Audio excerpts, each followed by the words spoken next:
ભક્ત કવિ નરસિંહ મહેતાની આ પંક્તિ છે, પક્ષપાત નહીં જ્ઞાતિ મારે, સમદ્રષ્ટિને સર્વ સમાન. ભગવાનના દરબારમાં માત્ર કર્મનો હિસાબ થાય છે, કોઈની નાત જાતનો નહીં. લોહીનો રંગ તો બધાનો લાલ છે.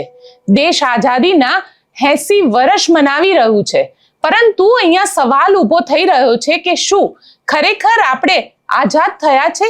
આ જ્ઞાતિ જાતિના તાણાવાળામાંથી આપણને આઝાદી મળી છે? આ વિષયની આજે ચર્ચા કરીશું, કારણ કે મહેસાણાથી એક કેસ સામે આવ્યો છે અને તેના વિશે વાત કરવી છે. સાથે સાથે ચર્ચા કરીશું સાગબારાની. ત્યાં આગળ આજે કોંગ્રેસના નેતાઓ એટલે કે અનંત પટેલ અને તુષાર ચૌધરી, આ બંને નેતાઓ ત્યાં આગળ પહોંચ્યા હતા. ત્યાં પહોંચ્યા બાદ તેમને શું કહ્યું અને મનસુખ વસાવા ઉપર કયા એવા આરોપ લગાવ્યા જેનાથી આદિવાસી સમાજની અંદર ખળભળાટ મચી ગયો છે. સાથે સાથે ચર્ચા એ પણ કરવી છે કે આઈપીએસ અધિકારી નકુમના કેસની અંદર હવે હાઈકોર્ટે લાલ આંખો સરકારને બતાડી છે અને જાહેરમાં મારવાને લઈને, કારણ કે ઘણી બધી વખતે આપણે એવું સાંભળ્યું પણ છે કે દંડા તો પડશે જ, ડિસ્કો તો થશે જ જ્યારે આરોપી આવતા હોય છે. આજે હાઈકોર્ટે લાલ આંખો કરી દીધી છે અધિકારીની વિરુદ્ધમાં. નમસ્કાર, હું છું ગોપી ઘાંગર અને આપ જોઈ રહ્યા છો નિર્ભય ન્યૂઝ. તમે મને લખાણ આપી દો, હું પોલીસ કેસ કરી દઈશ મારા લીધે. શું અને ધમકી વાળી બીક લાગે? તમે જોરથી બોલો તો બીક. હું ધંધા એટલે શું? ધંધા બતાવ. શું ધંધા કર્યા? મેં ધંધા એટલે તમારો ધંધા જો પછી મને ધંધા કે મારા ને કર ફોન હું પોલીસ કેસ કરું. બોલાવું છું. કોણ કહે? એમાં લખાયા શાસ્ત્રમાં લખ્યું કે ના આવે. હું તારી માને ગાળો નહીં બોલવાની કરી. તમે ગાળો નહીં બોલી, મોટા એટલી રિક્સેલ કરી હું નામ જોઈએ એટલે બરાબર. ગાળો બાળો મને નહીં બોલવાની. તમારો વખત મરો ગાળો બોલી મને એ ના કરો. તમે જે આ વિડીયો જોયો તે મહેસાણા જિલ્લાના આંબલિયાસણ ગામનો છે. ત્યાંના મંદિરની અંદર પ્રવેશને લઈને અનુસૂચિત જાતિની 2 દીકરીઓ સાથે ખૂબ ખરાબ વર્તન કરવામાં આવ્યું. સવાલ અહીંયા ઊભો થઈ રહ્યો છે કે આ જે દીકરીઓ છે એ દીકરીઓને મંદિરમાં પ્રવેશ માટે ના પાડી દેવામાં આવી. કહેવામાં આવ્યું કે તમારે મંદિરની અંદર પ્રવેશ નહીં કરવાનો. એ દીકરીઓને જાતિ વિષયક શબ્દો કહેવામાં આવ્યા, અપશબ્દ બોલવામાં આવ્યા, તેમની સાથે ઝપાઝપી કરવામાં આવી, કારણ કે તેઓ વિડીયો બનાવી રહી હતી. અને તેના આ જે વિડીયો છે તે અત્યારે તમે તમારી સ્ક્રીન ઉપર જોઈ રહ્યા છો. આ દીકરીઓ જે છે એ દીકરીઓના પિતા નથી, તેમની માતા એક ઘર ચલાવવા માટે પોતાની 2 દીકરીઓને મોટી કરવા માટે થઈને અમદાવાદમાં કામ કરી રહી છે. આ એ દીકરીઓ છે જે દીકરીઓ અત્યારે મંદિર ગઈ હતી. શ્રાવણ મહિનાની શરૂઆત થઈ છે, મહાદેવજીનું મંદિર છે. મહાદેવજીના મંદિરમાં જ્યારે તેમણે પ્રવેશ લીધો ત્યારે તેમને પ્રવેશ આપવા માટે ત્યાં આગળ જે પૂજારીના પત્ની હતા તેમને ના પાડી દીધી કે તમારે અહીંયા નહીં આવવાનું. હવે વિચાર કરો કે દેશ આઝાદ થઈ ગયો, 80મું વર્ષ આવતીકાલે બેસશે. આપણને 79 વર્ષ આપણે આઝાદીના મનાવી ચૂક્યા છીએ. આવતીકાલે 80મું વર્ષ બેસશે અને ત્યારે પણ સવાલ અહીંયા એ ઊભો થઈ રહ્યો છે કે આ જાતિ વિષયક શબ્દો જે આ દીકરીઓને બોલવામાં આવ્યા, શું એ દીકરીઓના મગજમાંથી આ જીવન સુધી જશે ખરા? કારણ કે જ્યારે દેશની આઝાદીનો પર્વ મનાવી રહ્યા હોઈએ અને ત્યારે આ પ્રકારના જાતિ વિષયક શબ્દોની વાત કરી રહ્યા છે તે કેટલું યોગ્ય છે? એક તરફ આપણે વાત કરી રહ્યા છે કે આરક્ષણને હટાવી દો, એક તરફ આપણે કહી રહ્યા છે કે બધાને સમાન હક મળવો જોઈએ. જો સમાન હકની વાત થઈ રહી છે તો અહીંયા આગળ મંદિરમાં પ્રવેશ કરવા જેવી વાતને લઈને કેમ આ દીકરીઓને રોકવામાં આવી? એ પણ એક સવાલ છે. શું આરક્ષણ હટાવવાની વાત કરવામાં આવી રહ્યા છે? જે લોકો તેની તરફદારી કરી રહ્યા છે તેમને પૂછવા માંગી રહી છું કે શું ખરેખર તમે આ વિડીયો જોયો? આ વિડીયો જોયા બાદ તમને અહેસાસ થશે કે ખરેખર જે આરક્ષણ લગાવવામાં આવ્યું હતું તેની પાછળનો ઉદ્દેશ પણ કદાચ એ જ હતો કે આ પ્રકારના જે લોકો છે, જે અનુસૂચિત જાતિ જનજાતિના લોકો છે, તે લોકોને સમાન હકમાં લાવવા, સમાન પ્રવાહમાં લાવવાના અને પ્રવાહમાં લાવીને તેમને એક સમાન જીવન આપવાનો ઉદ્દેશ હતો. પણ એ ઉદ્દેશ ક્યાંક ખોરવાઈ ગયો છે, એ ઉદ્દેશ ક્યાંક ભૂલાઈ ગયો છે અને આજે જે સિસ્ટમ થઈ ગઈ છે એ સિસ્ટમમાં આપણે મંદિરમાં પ્રવેશતા પણ લોકોને રોકી રહ્યા છે. પરિસ્થિતિ તો એ છે, ઘણા બધા ગામ એવા છે ગુજરાતની અંદર કે જ્યાં આગળ દલિતનું સ્મશાન અલગ છે, બ્રાહ્મણનું સ્મશાન અલગ છે, કે અન્ય જ્ઞાતિના લોકો જે છે તેમનું સ્મશાન અલગ છે. આવું કેમ છે તેના વિશે ક્યારેય આપણે કેમ વિચારતા નથી? આપણે કેમ એ નથી માનતા કે એ જે દીકરી છે એ દીકરીની પણ ભાવના છે, એ પણ શંકર ભગવાનને પૂજવા માટે ત્યાં જવા માંગતી હતી. ભગવાન તો બધાનો છે અને એ તો ભોળેનાથ છે. ભોળેનાથ કઈ રીતે નારાજ થઈ શકે? જો એક અનુસૂચિત જાતિની દીકરી એ મંદિરમાં પ્રવેશ કરે તો, તેમની પૂજા કરે, તેમના ઉપર જળ ચડાવે તો. પણ ખેર, આ તો માનવીય બનાવેલા નિયમો છે અને આ નિયમોના આધારે જ ઘણા વર્ષોથી આપણો દેશ ચાલતો આવ્યો છે. પણ હવે ખરેખર એ સમય આવ્યો છે કે આપણે એ નિયમમાંથી આઝાદ થવાની જરૂર છે. દરેક વ્યક્તિને માણસની રીતે જોવાની જરૂર છે. દરેક વ્યક્તિને એ વિચારવાની જરૂર છે કે આપણા બધાનો લોહીનો રંગ જે છે એ લાલ છે. એ દીકરી સાથે શું થયું હતું એ દીકરીના મોઢેથી જ સાંભળીએ. હું અમલેસન સ્ટેશનની રહેવાસી છું. મારું નામ સોલંકી સૃષ્ટિ ધીરજકુમાર છે. મારી નાની બહેનના સાથે હું મહાદેવના મંદિરે દર્શન કરવા ગઈ હતી. અમે દર્શન કરવા જેવા મંદિરમાં ગયા તેવા તેમની પત્ની પિંકીબેન, પૂજારીના પત્ની પિંકીબેન, એમને અમને એમ કીધું કે તમે મંદિરમાં ના જાઓ.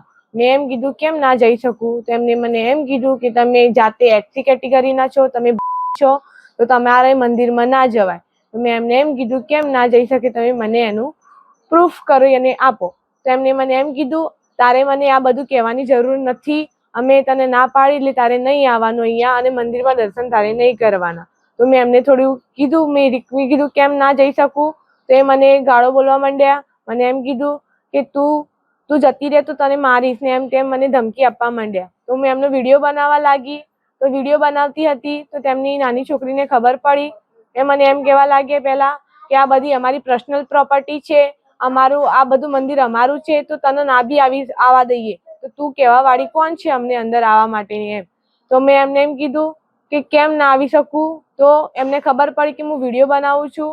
તો એમના હસબન્ડ કૌશલભાઈને બોલાવીને મારા જોડેથી હાથમાંથી ફોન છીનવી લીધો અને અમારા ઉપર ઝપાઝપી કરવા લાગ્યા.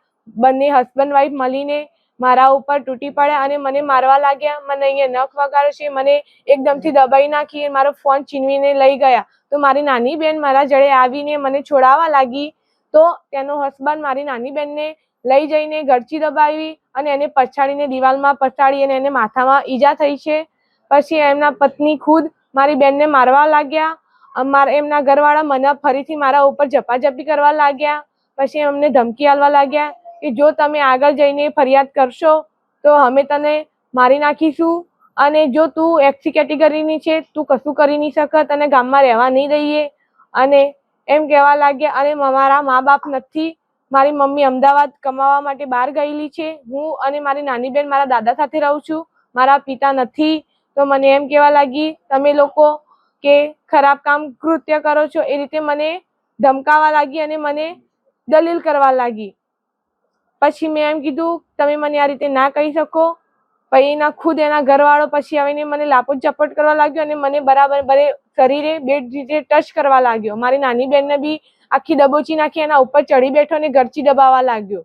પછી એને ફોન છીનવી હું મારો બચાવ કરવા માટે થઈને બહાર ગઈ અને હું કોકની મદદ લેવા ગઈ. તો એ લોકોએ બહાર અંદર જતા રહ્યા અને મેં પોલીસમાં ફોન કર્યો. પછી એ લોકો આવ્યા, પછી મને ગાડીમાં બેસાડીને લઈ ગયા. તો એ બેન પછી મને સમજાવવા લાગ્યા કે બેન તું આવું ના કરીશ. પહેલા મને ધમકી આલીને પછી એમ કે છે કે તું આવું ના કરીશ, તું કશું નહીં કરી શકે, કે તું પાછી વળી જાય અહીંયાથી. બોલી મેં એવું નહીં કીધું કે મારા ઘરનું, એવું નહીં કીધું. બરાબર બધાનું કોઈ કોઈનું ઘરનું નહીં. તો તું બોલે છે બરાબર? એવું તારે મમ્મી કોને કીધું? એવું તારા બાપ બતાય કે બાપનું તારા બતાય ચો લખ્યું તારા બાપનું એવું? હા તો બતાય તારા બાપનું હોય તો. હા તો બસ તો બોલવાનું નહીં બહુ. હા હા તું તમે ઉભા રહો બકા, ઉભા રહો. બધું ઉતરશે. તું લેવા તને બીક લાગે? તને તારા બાપનું ના તો બીક લાગે? બસ તાન બસ તમારા બાપનું ના તમને બીક નહીં લાગતી? બસ તમે મને બતાવી દો. બતાવજો. કરો તમે ત્યાં કરો, ગમે તે કામ કરો, બીક નહીં લાગતી મને. બરાબર તમને કહી દઉં. તું તમે હો, તમે હું નહીં. હે તમે હશો, અમે નહીં હોય. બરાબર? હા બંધ થઈ જા. નહીં હા ત્યાં નહીં હડા. હા ત્યાં નો હડા. ના તમે મને લખાણ આપી દો, હું પોલીસ કેસ કરી દઈશ મારા લીધે. શું એટલે ધમકી એટલે બીક લાગે? તમે જોરથી બોલો તો બીક. હું ધંધા એટલે શું ધંધા બતાવ, શું ધંધા કર્યા મેં? ધંધા એટલે બે તમારા ધંધા જો પછી મને ધંધા કે મારા ને કર ફોન હું હવે પોલીસ કેસ જ કરું. વાત કરું, બોલાવું છું. કોણ કહે એમાં લખાયા શાસ્ત્રમાં લખ્યું કે ના આવે? હું તારી માને ગાળો નહીં બોલવાની કરી, તમે ગાળો નહીં બોલી, મોટા એટલે રિક્સેલ કરી હું નામ છે એટલે બરાબર. ગાળો બાળો મને નહીં બોલવાની, તમારો વખત મરો એટલે ગાળો બોલી મને એ ના કરો. હા ખાઓ. તમે આ દીકરીને સાંભળી. આ દીકરીએ પછી પોલીસને બોલાવી અને પોલીસમાં ફરિયાદ આપવામાં આવી છે. પોલીસની અંદર જે ફરિયાદ આપવામાં આવી છે, કારણ કે જે મંદિર છે મંદિરની બાજુમાં જ પોલીસ સ્ટેશન આવેલું છે, એટલે પોલીસ સ્ટેશનની અંદર ફરિયાદ આપવામાં આવી. જ્યારે ફરિયાદ આપવામાં આવી રહી હતી ત્યારે જે પૂજારી બેન છે તેમના દ્વારા એવું કહેવામાં આવી રહ્યું હતું એ દીકરીને કે આવી ફરિયાદ નહીં આપવાની, તારે સમાજમાં રહેવાનું છે, ગામમાં રહેવાનું છે, આવું પણ કહેવામાં આવ્યું. એટલે ઇનડાયરેક્ટલી ગામમાં રહેવાના નામે ધમકી પણ આપવામાં આવી. હવે અહીંયા સવાલ એ ઊભો થઈ રહ્યો છે કે પોલીસે આખા મામલાની અંદર અત્યારે જે ફરિયાદી દીકરી છે તેના નામ સાથે અત્યારે FIR રજીસ્ટર કરી લીધી છે, જેમાં એટ્રોસિટીનો મામલો છે અને પોસ્કો એક્ટ હેઠળ આ મામલો રજીસ્ટર કરવામાં આવ્યો છે. જે ફરિયાદ કરવામાં આવી છે તેમાં જે પૂજારીના પત્ની છે તેમની વિરુદ્ધમાં FIR કરવામાં આવી છે, તેમની દીકરી વિરુદ્ધમાં FIR કરવામાં આવી છે અને જે પૂજારી પોતે છે તેમની વિરુદ્ધમાં પણ FIR કરવામાં આવી છે. એટલે 3 લોકો વિરુદ્ધ આ આખા મામલામાં FIR કરવામાં આવી છે. પોલીસ સ્ટેશનની અંદર જ એ લોકો જે બેસેલા છે તે પ્રકારના દ્રશ્ય છે તે પણ અત્યારે સામે આવ્યા છે. એટલે ક્યાંક ને ક્યાંક પોલીસ આ આખા મામલે અત્યારે કાર્યવાહી કરી રહી છે, પરંતુ જે પ્રકારના શબ્દ અહીંયા આગળ વાપરવામાં આવ્યા છે તે શબ્દ કેટલા યોગ્ય છે એ પણ જ્યારે દેશ આઝાદીનો 80મો પર્વ એટલે કે 80માં આપણે પ્રવેશીશું તે પર્વ અત્યારે મનાવી રહ્યો હોય અને તેની પૂર્વ સંધ્યાએ જ્યારે હું આ વાત કરી રહી છું અને તેમાં જ આ પ્રકારના કિસ્સા સામે આવી રહ્યા છે, ત્યારે ખરેખર મને એવું લાગી રહ્યું છે કે ખરેખર આપણે આઝાદ થયા છે ખરા? આપણે વિચારધારાથી, માનસિકતાથી આઝાદી મેળવી શક્યા છે ખરા? શું આપણે દરેક માણસને એક સમાન જોવાના એ નિયમ છે, કુદરતનો નિયમ છે, તેને સાથે આપણે એ સમાનતા લાવી શક્યા છે ખરા?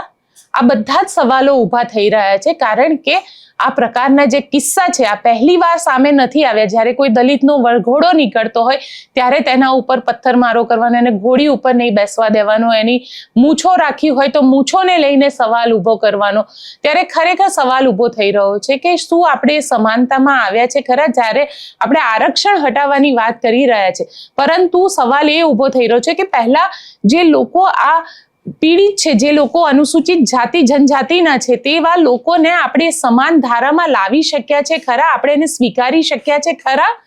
જો એ લોકોને સ્વીકારી શક્યા હોય તો પછી આરક્ષણની વાત જ્યારે કરવામાં આવતી હોય તો ઠીક છે, તેને લઈને આગળ વિચાર કરવો જોઈએ. પરંતુ જ્યારે સવાલ અહીંયા આગળ આ પ્રકારનો ઊભો થતો હોય કે ત્યારે તમે એમને મંદિરમાં પણ પ્રવેશ નથી આપી રહ્યા, ત્યારે તમે માણસ તરીકે તમારો પોતાનો માનવીય અભિગમ જે છે તેને પણ ભૂલી રહ્યા છો.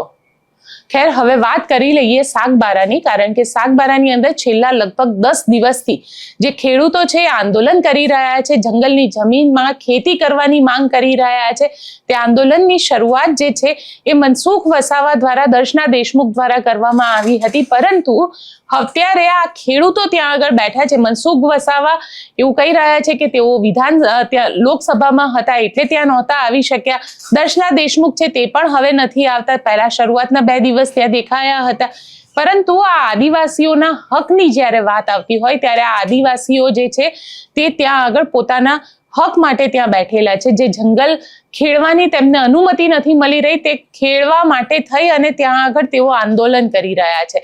આજે તે જગ્યાએ પહોંચ્યા હતા અનંત પટેલ અને તેમની સાથે તુષાર ચૌધરી પોતે પણ આદિવાસી છે અને પોતે પણ જે જળ જંગલ જમીનની વાત કરવામાં આવે તો તેમના હક માટે સતત લડતા આવ્યા છે. જે આદિવાસી લોકો છે તેમના માટે પણ લડતા આવ્યા છે. અને તુષાર ચૌધરી, અનંત પટેલ આજે જ્યારે બંને જણા ત્યાં આગળ પહોંચ્યા તે વખતે જે લોકો છે, સાગબારાના લોકો છે, તેમને પોતાનો જે બળાપો છે સરકારની વિરુદ્ધમાં, તે બળાપો પણ કાઢ્યો અને તેમને વાત કરી કે કઈ રીતે સાગબારાના જે 12 ગામના ખેડૂતો છે તેમને અહીંયા ખેતી નથી કરવા દેવામાં આવતી, પરંતુ ઉમરપાડાના જે ખેડૂતો છે તે લોકો તો જંગલમાં જઈને ખેતી કરે જ છે. આ આખા મામલે અનંત પટેલ અને તુષાર ચૌધરી, જે બંને આદિવાસી નેતાઓ છે, આ બંને દ્વારા શું કહેવામાં આવ્યું તે સાંભળી લઈએ.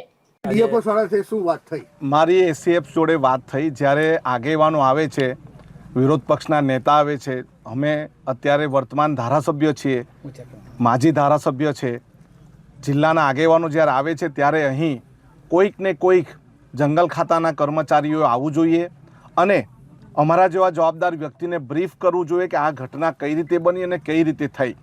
અને અહીંના આગેવાનો દ્વારા, બહેનો દ્વારા પણ જાણવા મળ્યું કે એસીએફે અમારી સાથે ઘર્ષણ કર્યું અને અમને ધાક ધમકીઓ પણ આપી છે. અને એ બાબતમાં મેં એમને બોલાવ્યા. એમણે કીધું સુરત છું, સુરતથી આવતા 3 કલાક થશે. અમે એમ પણ એમને કીધું કે તમે અમને નવો સમય આપો અને અહીં બેસીને નિરાકરણ કરવા માટેનો સમય આપો. અમે તમારી સાથે વાતચીત કરવા તૈયાર છે.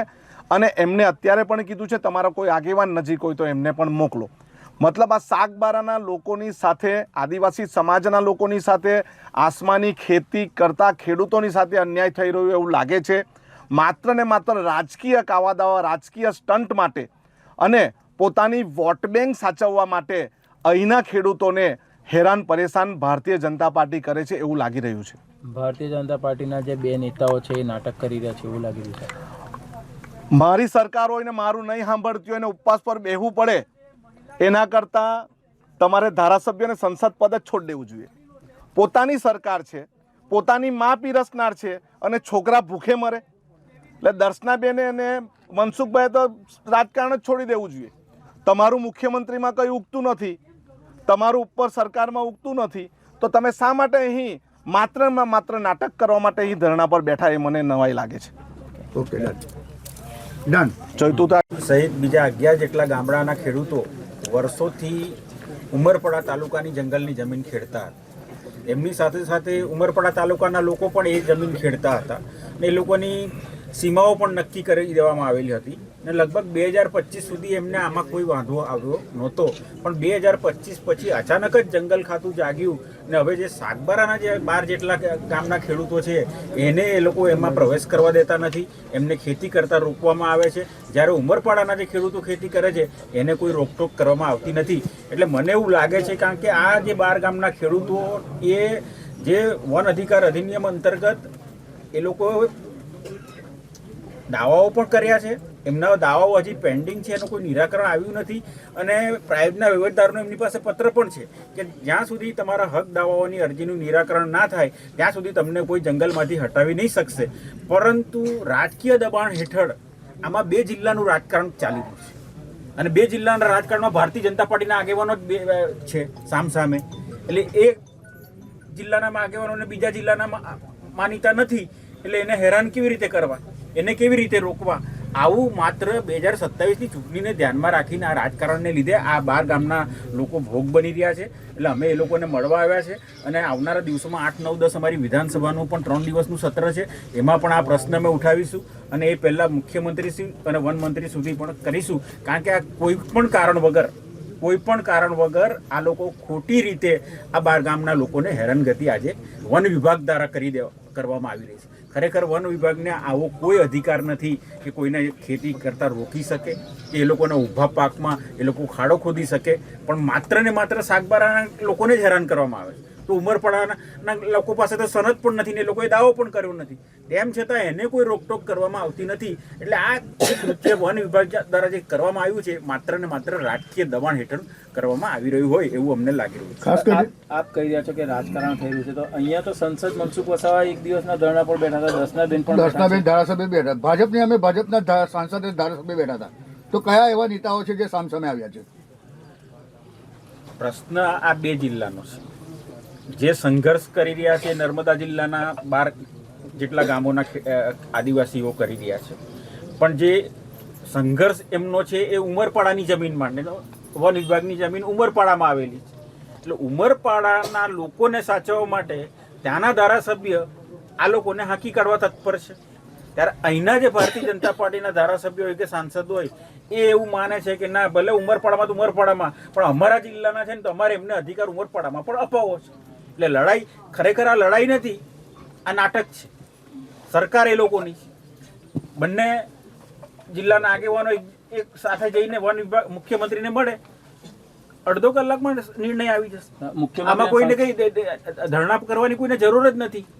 જો એ લોકો પાસે ઈચ્છા શક્તિ હોય તો આ કામ અડધો કલાકનું છે. માત્ર ગાંધીનગર જઈને વન મંત્રીશ્રીને બોલાવે, મુખ્યમંત્રીની હાજરીમાં ચર્ચા થાય ને અધિકારીને સૂચના આપવાની છે કે ભાઈ આ વસ્તુ કરી દો, થઈ જાય. સાંસદ કહી રહ્યા છે કે મુખ્યમંત્રીને મળ્યા હતા અને ત્યાર પહેલા પણ આ લોકો પણ વન મંત્રીને લોકોને મળવા ગયા હતા. હું એટલું માનું છું કે મુખ્યમંત્રી સુધી સાંસદની રજૂઆત પહોંચી હોય તો આ લોકો જે ધરણા પર બેઠા છે લગભગ 10 કરતાં વધારે દિવસ થઈ ગયા છે. હજી સુધી એ લોકોને કોઈ મામલતદાર મળવા નથી આવ્યો, કોઈ ડેપ્યુટી કલેક્ટર મળવા નથી આવ્યો, કોઈ કલેક્ટર મળવા નથી આવ્યો કે કોઈ વન વિભાગનો અધિકારી મળવા નથી આવ્યો. તો જો મુખ્યમંત્રી સુધી રજૂઆત થઈ હોય તો તાત્કાલિક પગલાં તો લેવા જોઈએ ને. આ લોકોનું કોઈ સાંભળવા તો કોઈ આવવું જોઈએ ને. એ સાંભળવા સુદ્ધા કોઈ આવ્યું નથી. એનો મતલબ સાફ છે કે જે રજૂઆત થઈ છે એનું કોઈ વજન પડ્યું નથી. તો હવે કોંગ્રેસ કઈ રીતે એ લોકોનો અવાજ ઉઠાવશે? અમે મુખ્યમંત્રી શ્રી સુધી પણ અમે લખીશું, એમને પણ વાત કરીશું, વન વિભાગને મંત્રીશ્રીને પણ વાત કરીશું અને 8, 9, 10 અમારું વિધાનસભાનું 3 દિવસનું સત્ર છે એમાં પણ અમે આ પ્રશ્ન ઉજાગર કરીશું. પણ અમારો પ્રયત્ન એ હશે કે આ લોકો વર્ષોથી જંગલની જમીન ખેડતા હતા તો માત્ર 2 મહિનામાં એવું તો શું થઈ ગયું કે એ લોકોને રોકવામાં આવે છે. બીજી વસ્તુ કે જે દુષ્કર્મનો જે સહારો લેવામાં આવે છે, દુષ્કર્મ એ એક કાનૂની અપરાધ છે અને કાનૂની અપરાધમાં જે અપરાધીઓ એને સજા મળી ચૂકી છે. તો એક જણે અપરાધ કર્યો એની સજા તમે આખા ગામને ના આપી શકો, એક જણે અપરાધ કર્યો હોય એની સજા તમે 12 ગામને પણ ના આપી શકો. એટલે એને ને આ જંગલ જમીનના દાવાને કોઈ લેવા દેવા નથી. એટલે આ માત્ર વન વિભાગ બહાનું એક કાઢી રહ્યું છે કે આ લોકો આના કારણે ના પાડે છે. એ પાડવાનું ઉમરપાડાના ખેડૂતોને બી અધિકાર નથી, કે વન વિભાગને બી અધિકાર નથી. આ બહુ સ્પષ્ટ છે કે એ લોકો એ વન વિભાગનું જે અધિનિયમન છે એમાં જે એ લોકો એ નિયમ પ્રમાણે જોગવાઈમાં એ લોકો દાવો કરવા માટે એ લોકો લાયકાત ધરાવે છે અને એ લોકોએ દાવો કર્યો જ છે. તો હવે દાવાનું નિરાકરણ સરકારે તાત્કાલિક કરવું જોઈએ અને એ લોકો જો ખોટા હોય તેના દાવા ના મંજૂર કરવા જોઈએ અને જે સાચા હોય એને જંગલની જમીન મળવી જોઈએ. અમારી માગણી એટલી જ છે. ઓકે, આવી જાઓ. ये इश्यू में हम आए हैं यहाँ पे, XMLA भी है, हमारे LOP भी है, हमारे प्रेसिडेंट भी सब है. तो आप आइए, क्या इश्यू है हमें बताइए तो खरा. आप गिफ्ट तो कीजिए हमें.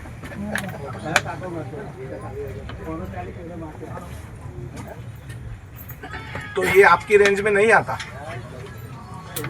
तो फिर हाँ तो फिर अभी हम हाँ हाँ तो आप कब आओगे बताओ, उस दिन हम रखेंगे. लेकिन यहाँ पे बताना तो पड़ेगा ना. हाँ हेलो, आप नहीं आ सकते हो तो दूसरे अधिकारी को भेजो, नहीं तो हमें बताओ कब आओगे दोनों डिस्ट्रिक्ट के. क्योंकि यहाँ पे ये 1-2 गांव की समस्या नहीं है, 11-12 गांवों की समस्या है और दो ब्लॉक के बीच की लड़ाई हो जाएगी फिर. हाँ तो फिर आप एक गांव के लोगों को दारा धमका रहे हैं, दूसरे को खेती करने दे रहे, तो ये इसका निर्णय कौन लेगा. आप है ना यहाँ पे महिलाएं हमारे साथ, उन्होंने बोला हमारे साथ ये यहाँ पे संघर्ष हुआ, घर्षण हुआ.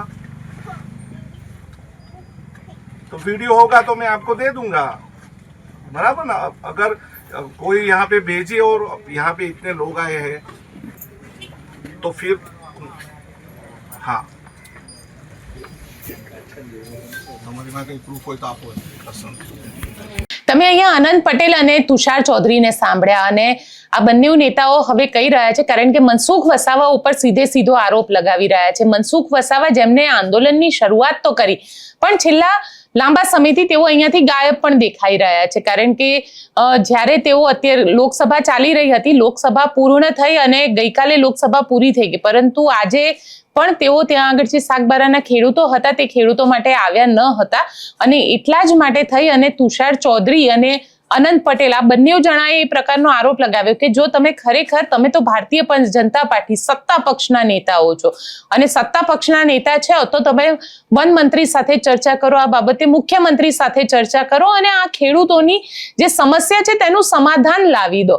પરંતુ તમે એનું સમાધાન નથી લાવી શક્યા. આજે 10-10 દિવસથી આ જે ખેડૂતો છે એ ખેડૂતોને ત્યાં આગળ આંદોલન કરવું પડી રહ્યું છે. એટલે જ ક્યાંક આ આખો આરોપ જે છે મનસુખ વસાવા ઉપર અહીંયા આગળ લગાવવામાં આવી રહ્યો છે. હાલાકી આપને એ પણ જણાવી દઉં કે મનસુખ વસાવાએ મુખ્યમંત્રી સાથે આ વિષયને લઈને ચર્ચા પણ કરેલી છે, પરંતુ તેનું કોઈ સમાધાન નથી આવી શક્યું. એટલે કાં તો સરકાર મનસુખ વસાવાને ગંભીરતાથી નથી લઈ રહ્યા, કાં તો પછી મનસુખ વસાવા જે રીતે રજૂઆત કરવી જોઈતી હોય તે રીતે રજૂઆત નથી કરી રહ્યા. પરિણામ તો કારણ કે હજી સુધી જે પરિણામ મળવું જોઈતું હતું તે પરિણામ નથી મળી શક્યું. હવે વાત કરી લઈએ આઈપીએસ અધિકારી રાજદીપસિંહ નકુમની, કારણ કે રાજદીપસિંહ નકુમના કેસમાં ગુજરાત હાઈકોર્ટ દ્વારા આજે સરકારની જબરદસ્ત ઝાટકણી કાઢવામાં આવી. ગુજરાત હાઈકોર્ટ દ્વારા એવું કહેવામાં આવ્યું કે તાત્કાલિક ધોરણે આઈપીએસ અધિકારી નકુમની ટ્રાન્સફર થવી જોઈએ. એટલા માટે થવી જોઈએ કારણ કે તેમના વિરુદ્ધમાં ઇન્વેસ્ટિગેશન થઈ રહ્યું છે. જે લોઅર અધિકારી છે એટલે એમની નીચેના જે અધિકારી છે એ અધિકારી કઈ રીતે પોતાના સિનિયર અધિકારી વિરુદ્ધમાં નિવેદન આપી શકે, આ પ્રકારનું પણ ગુજરાત હાઈકોર્ટ દ્વારા કહેવામાં આવ્યું છે. કારણ કે આ આખો મામલો જે છે એ આખો મામલો 13 જુલાઈનો છે. ડીસીપી રાજદીપસિંહ નકુમ જે છે તેમને આરોપીને જાહેરમાં મારવા અને તેમનું સરઘસ કાઢવામાં આવ્યું હતું, તેને લઈને સુનાવણી જે છે તે આજે હાથ ધરવામાં આવી હતી. આખા મામલે એડવોકેટ ઉત્કર્ષ દવે દ્વારા ગુજરાત હાઈકોર્ટની અંદર પીઆઈએલ ફાઇલ કરવામાં આવી હતી અને તેને લઈને ગુજરાત હાઈકોર્ટે સો મોટો લીધો અને સો મોટો લઈ અને આ આખા મામલામાં સુનાવણી હાથ ધરવામાં આવી. હાલાકી ગુજરાત સરકાર તરફથી એવું કહેવામાં આવ્યું કે ડીજીપી દ્વારા આ આખા મામલે ઇન્વેસ્ટિગેશનનો ઓર્ડર આપી દેવામાં આવ્યો છે, પરંતુ ગુજરાત હાઈકોર્ટે બહુ કડક શબ્દમાં ત્યાં જે સરકારી વકીલ હતા તેમને કહી દીધું કે તેમની અત્યાર સુધી ટ્રાન્સફર કેમ નથી કરવામાં આપી. સરકાર તેનો પણ જવાબ આપે, કારણ કે રાજદીપસિંહ નકુમ જે છે તે તેમનું જે આ વર્તન છે તેને અયોગ્ય ગણવામાં આવ્યું છે. કારણ કે આ પહેલા પણ ગુજરાત હાઈકોર્ટ દ્વારા ઘણી બધી વખતે એવી ટકોર કરવામાં આવી છે કે કોઈ પણ પોલીસ અધિકારી જે છે તે કોઈ પણ આરોપી હોય તેને જાહેરમાં માર ન મારી શકે, તેનું સરઘસ ન કાઢી શકે. આ પહેલા પણ ડોક્ટર KLN રાવ હતા ત્યારે તેમને એક પરિપત્ર બહાર પાડ્યો હતો અને તેમને દરેક પોલીસ અધિકારીને કહ્યું હતું કે આ પ્રકારે તેમને જાહેરમાં સરઘસ કાઢવા નહીં, તેમને માર નહીં મારવાનો જે આરોપી પકડાયા હોય, અને આવી રીતે જાહેરમાં લાકડી દ્વારા મારવાનો મતલબ થયો કે તમે કાનૂનને હાથમાં લઈ રહ્યા છો, તમે એને ગુનેગાર માનીને તમે એને મારી જ રહ્યા છો. અને આ પ્રકારના જે વિડીયો સોશિયલ મીડિયા ઉપર વાયરલ થયા હતા તેને સવાલ ઉભો કરી દીધો, કારણ કે અત્યાર સુધી નાના અધિકારી જે છે તે નાના અધિકારીના આ પ્રકારના વિડીયો આવતા હતા, જેમાં કોન્સ્ટેબલ હોય, હેડ કોન્સ્ટેબલ હોય, ASI હોય, આ લોકોના વિડીયો આ પ્રકારના સામે આવતા હતા. પરંતુ એક આઈપીએસ લેવલના અધિકારી જે આ પ્રકારે માર મારી રહ્યા હોય તેની ખૂબ ગંભીર નોંધ જે છે તે ગુજરાત હાઈકોર્ટ દ્વારા લેવામાં આવી છે. જે સરકારી વકીલ દ્વારા એવી રજૂઆત પણ કરવામાં આવી હતી કે જે આખી ઘટના છે તેને તપાસ અત્યારે સોંપવામાં આવી છે, જે ઇન્વેસ્ટિગેશન છે તે ઇન્વેસ્ટિગેશન કરવામાં આવી રહ્યું છે. જે વિડીયોમાં લોકો દેખાઈ રહ્યા છે તેમના નિવેદનો પણ લેવાઈ રહ્યા છે અને સાથે જ હાઈકોર્ટને ટકોર કરી હતી કે આ માત્ર પ્રાથમિક તપાસ છે. ડીસીપી ઘટના સ્થળે હાજર હતા અને વિડીયો વાયરલ થયો હોવાથી ઘટનાનો ઇનકાર થઈ શકે તેમ નથી. જો અધિકારી તે જ જગ્યા પર રહેશે તો નીચેના અધિકારીઓ તેમના વિરુદ્ધ બોલી નહીં શકે, જે ગુજરાત હાઈકોર્ટ દ્વારા ટકોર કરવામાં આવી છે. સાથે સાથે આપને એ પણ જણાવી દઉં કે 2018માં હાઈકોર્ટમાં અરજી ફાઇલ થઈ હતી અને રાજ્યના 10 ઘટના બની હતી આ પ્રકારની. આ સર્ક્યુલેશનથી હાઈકોર્ટને સંતોષ થતા અરજીનો નિકાલ થયો હતો, પરંતુ વર્ષ 2022માં ખેડામાં એક એવો બનાવ બન્યો હતો કે જેની અંદર કન્ટેમ્પ્ટ અરજી દાખલ કરવામાં આવી હતી અને જવાબદાર પોલીસ કર્મચારીઓને સજા પણ થઈ હતી. પરંતુ તેની સુનાવણીમાં ચર્ચા દરમિયાન એક સર્ક્યુલર જાહેર કરવામાં આવ્યો હતો, જે મુજબ પોલીસ દ્વારા જાહેરમાં આરોપીઓને મારવાનો, ઉઠક બેઠક કરાવવાનો, ઘૂંટણીએ ચલાવવાનો, દોરડેથી બાંધવાનો, માફી મંગાવવાનો વગેરે પ્રકારના જે વિડીયો બનાવવામાં આવે છે, જ્યારે પણ તેમને કોર્ટની અંદર રજૂ કરવામાં આવતો હોય ત્યારે તેમને જે રીતે લઈ જવામાં આવે છે, એટલે પોલીસ એવી દલીલ કરતી હોય છે કે તેમને અમે રિકન્સ્ટ્રક્શન કરવા માટે લઈને જઈએ છીએ, અથવા તો તેમને કોર્ટમાં રજૂ કરવા માટે લઈને જતા હતા તે વખતના આ દ્રશ્ય છે.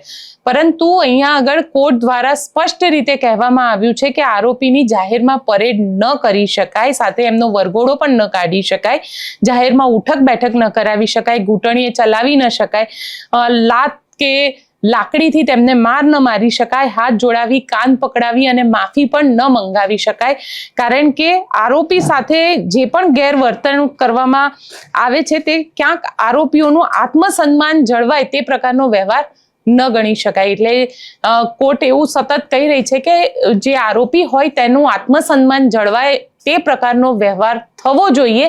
આ પ્રકારનું પણ સૂચના આપવામાં આવી છે. હવે જોવાનું રહેશે કે આ આખા મામલામાં ગુજરાત સરકાર જે હાઈકોર્ટે ઓર્ડર કર્યો છે કે તાત્કાલિક ધોરણે ડીસીપી રાજદીપસિંહ નકુમની ટ્રાન્સફર થવી જોઈએ, એ ટ્રાન્સફર કરે છે કે નથી કરતી.